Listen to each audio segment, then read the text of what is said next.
আমাদের ভোট চাই না, আমরা मुसलमान वोट आस्ते आस्ते हिंदू वोट ওটা আমরা काट कर चाहे ना जिससे बीजेपी को फायदा हो हम लोग नहीं चाहते। और इंडिया कांग्रेसी वो विंगल पे जो बीजेपी को हराने का दम रखता है, ये जेयूपी पार्टी 4 तारीख का बाद कहाँ जाएगा किसी को कुछ नहीं मालूम, सिर्फ वोट लेने के लिए राजनीति में आया। আপনি কোন দলে ছিলেন? নমিনেশন করা হয়ে গেছে, তাহলে কিভাবে মানুষকে বলবে যে তোমরা প্রার্থী নাও? আমার যা আছে আপনারা বোঝাবেন। আপনি কোন দলে ছিলেন আগে? আগে আম জনতা উন্নয়ন পার্টি। ওটা ছেড়ে এখন তৃণমূলে? এখন তৃণমূলে। রাহুল, কবে বুঝতে পারলে তোমরা যে তোমাদেরকে ব্যবহার করছে হুমায়ুন? এর আগে ভাইস প্রেসিডেন্ট ছিলাম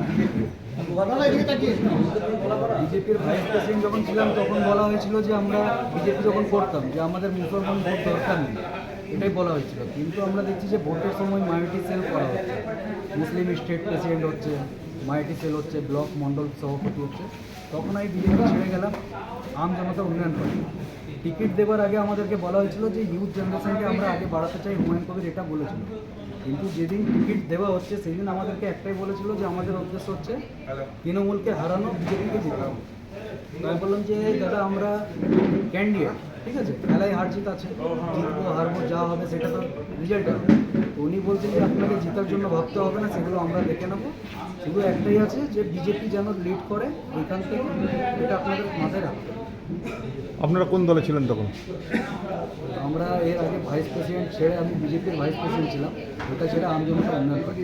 এখন তৃণমূল জয়েন করলেন? এখন তৃণমূল জয়েন করলাম। কারণটা কি? আপনি কোন কেন্দ্রের প্রার্থী ছিলেন? আমি রানীগঞ্জ বিধানসভা। তা এখন কিভাবে সেখানকার মানুষকে এই খবর পৌঁছাবেন যে তারপর আমরা আজকে বিকেলে একটা প্রেস মিট করে আরেকবার, এবং অলরেডি কালকে কন্ট্যাক্ট হয়ে গেছে সবার সাথে, যত সংগঠন আছে কিছু এলাকায় গিয়ে আমরা সমস্ত বাড়ি বাড়ি গিয়ে যেটুকু টাইম পাবো। এখন মানুষকে কি বলবেন, কাকে ভোট দিতে বলবেন? একটাই বলবো যে তৃণমূলকে ভোট দেন, বিজেপিকে বা সিপিএমকে ভোট দিয়ে নিজের ভোটটা নষ্ট করবেন না, এটা আমার রিকোয়েস্ট।